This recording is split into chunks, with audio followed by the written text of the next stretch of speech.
What's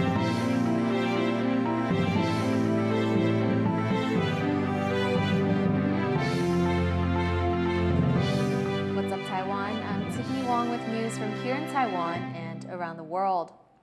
U.S. President Donald Trump is showing no sign of pulling back on his sweeping tariffs as global markets continue to tumble. Trump is now going head-to-head with China, with both countries refusing to back down from a trade war. Rosie Greninger reports. U.S. markets end another tumultuous day in the red as the stock exchange reels from Donald Trump's sweeping tariffs on global trading partners. Indices swung between losses and gains on Monday amid speculation the US president was considering a pause on his policy to make way for negotiations. But Trump is standing his ground, ruling out a pause despite the market uncertainty. Well, we're not looking at that. We have many countries that are coming to negotiate deals with us, and they're going to be fair deals, and in certain cases they're going to be paying substantial tariffs. Many world leaders are scrambling to broker an agreement with Trump as markets across the globe also take a battering. But China, the world's second biggest economy, has taken the path of retaliation, announcing an additional 34% tariff on all American goods. That move prompting a furious response from the US president. With China, as you know, against my statement, they put a 34% tariff on above what their ridiculous tariffs were already. And I said, if that tariff isn't removed by tomorrow at 12 o'clock, we're putting a 50% tariff on above the tariffs that we put on. The additional levy would bring tariffs on Chinese exports to the US to a rate of 104%. But Beijing is refusing to bow to pressure, calling Trump's threat to escalate tariffs a mistake and blackmail in a statement released by the Commerce Ministry. The country vowing to fight to the end. 中国政府对此强烈谴责，坚决反对。美国的有关做法是典型的单边主义、保护主义和经济霸凌行径，损人害己。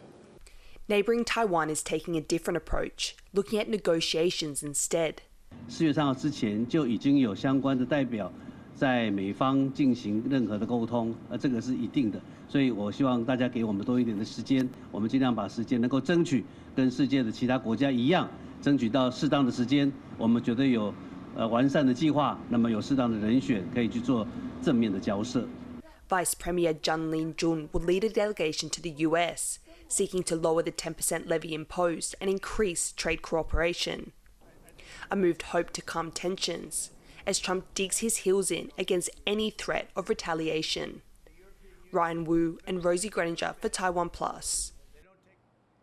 Taiwan stocks continue to slide as U.S. tariffs chill investors.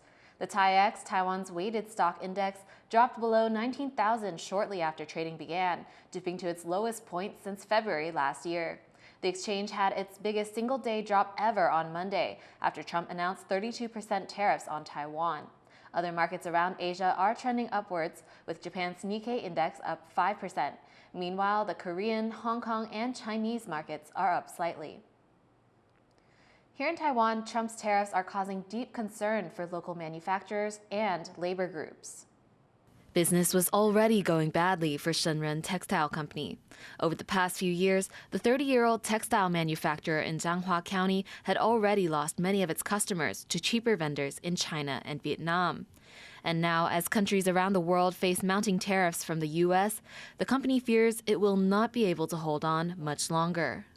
因为今年就还没有恢复啊，还在想办法要增加出口量，结果这么下来，这个也不用想了啦，也不用考虑是减少最大的损失就是赢了啦。The company is considering laying off workers to cut costs. Although the company doesn't sell directly to the U.S., many of their products end up being exported there. And with tariffs affecting every part of the supply chain, this could raise costs for importers. A fear shared by other manufacturers, like this company that exports industrial nails. An industry representative said that 40% of Taiwan's nail exports go to the U.S. 未来几个月可能会非常的紧张啊，因为原料供应啦，还有这个生产的安排啦，都会影响到。Labor groups are hoping U.S. tariffs don't push companies to mass layoffs and are urging the government to offer subsidies conditional on no layoffs and no changes in working conditions like wages. 万一有冲击比较大，部分的劳工有面临到失业的状况，我们有对应的方案。如果有企业雇主愿意来雇佣的话，也有一些薪资补贴来鼓励雇主来雇佣再就业。 The Labor Ministry says they will also work with nonprofits to create more job opportunities as Taiwan's manufacturing industries and their workers brace for impact. Justin Wu and Tiffany Wong for TaiwanPlus. A Taiwanese general store in New York City is among a raft of small businesses now fighting to survive under Trump's new tariff regime. Yunhai sells premium ingredients shipped in from Taiwan, but they'll soon be subject to a 32% tariff. Joy Sung spoke with the shop's founder, Lisa Chung-Smith, to find out how they're doing.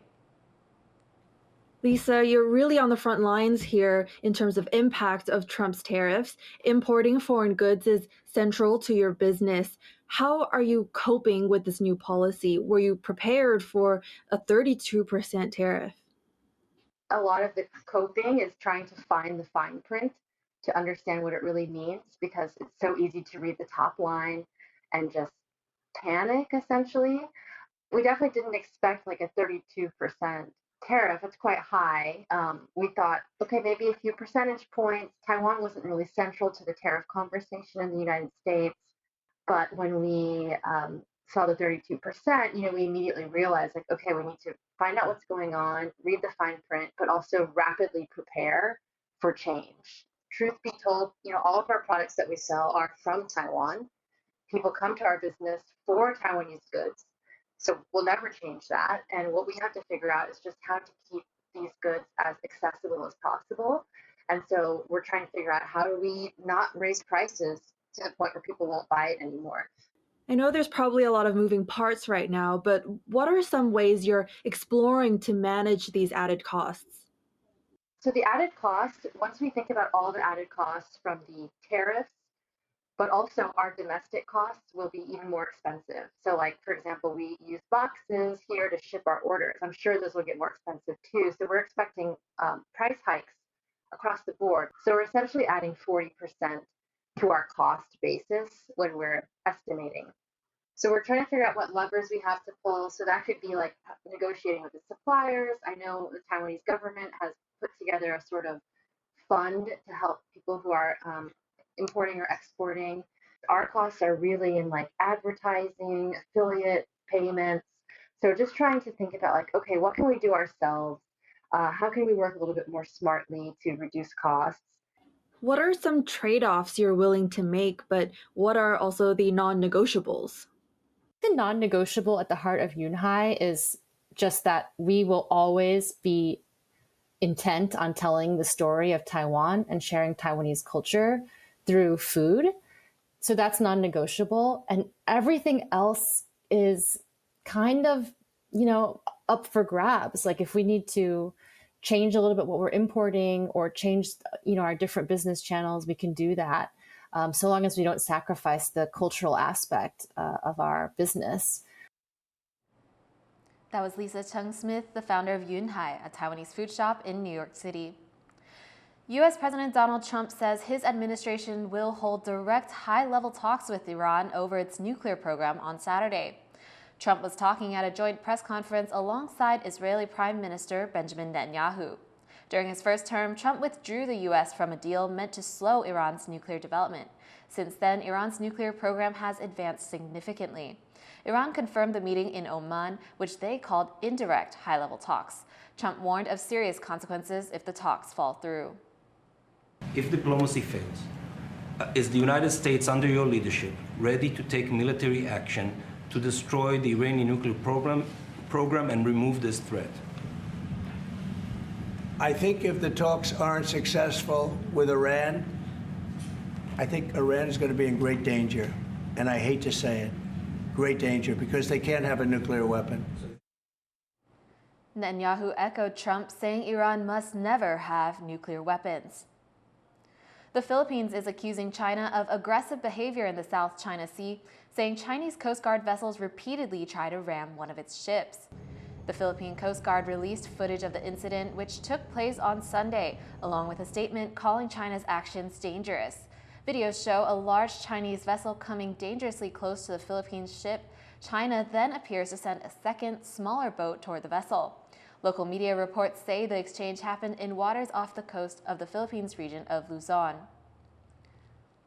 A volcanic eruption in the central Philippines has forced nearby schools to cancel classes. Mount Canloan spewed debris 4 kilometers into the sky on Tuesday morning, raining ash down on its surrounding villages. The area near the volcano was already under evacuation orders since an eruption last December. No deaths or injuries have been reported, but volcano experts say there are still chances of a bigger eruption. For centuries, sex workers have been a part of Japan's red light districts. Now, a photographer with first-hand experience is capturing their untold stories. Bryn Thomas reports. Beniko often finds herself wandering the streets of Yoshiwara district, camera in hand.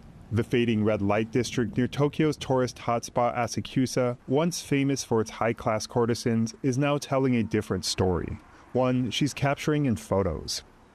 負の歴史と言われているような場所なんですけれども、ただそこに生きてきた人たちがいて、で暮らす人々がいる。で、そこで必死に生きてきた人たちがいるんだっていうことを伝えたいですね。The struggles are something Beniko knows well. She spent 10 years as a sex worker in the neighborhood. 19歳ぐらいからそうですね、32歳ぐらいまで風俗店で各地の風俗店で働いていて。Established during the Edo period in a different location, Yoshiwara was moved to eastern Tokyo after a fire. Although it declined during the Meiji period, interest in the history of Japan's red light districts has grown, sparked by its portrayals in film and anime. Watanabe Go's bookshop caters to these interests. 吉原っていうのは他で唯一の場所なんですよね。で吉原遊郭ができたのが1618年なので、この間の2018年で400年間売春を続けている町。In contrast to its 16th and 17th century heyday, Yoshiwara is a shell of its former self, with most of the adult industry moving to the nearby, vibrant Kabukicho nightlife district after sex work was outlawed in 1958. Today, most of the area's brothels, like the one Beniko worked in, are operated as bathhouses, or soaplands.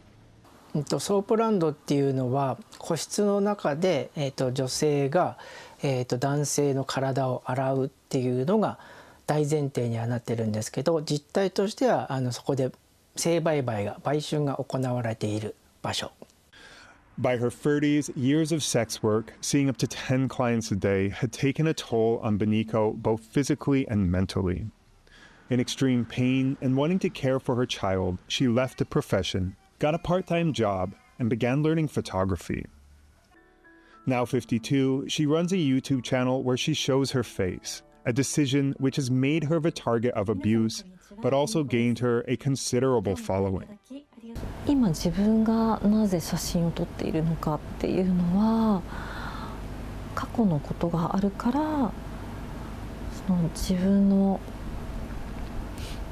時間は取り戻せないけれども、風俗を歴史として伝えたいという思いがある。それというのは、自分で顔を出してちゃんと話していかないと説得力がないというか、伝わらないと思ったということですかね。Beniko's photo books reveal the hidden back rooms of Japan's red light districts. Through crowdfunding, they've raised over $55,000, far exceeding Beniko's original goal of $7,000. Proof that photography can brighten the corners of a personal history while bringing into focus a complex past. James Lin and Bryn Thomas for TaiwanPlus. Thank you for watching What's Up Taiwan. You can visit the TaiwanPlus website or follow our social media for more stories from Taiwan and around the world. Finally, let's take a stroll through Bonn, where the blossoms of 300 cherry trees have once again transformed the German Old Town into a sea of pink flowers. I'm Tiffany Wong. Take care and see you next time.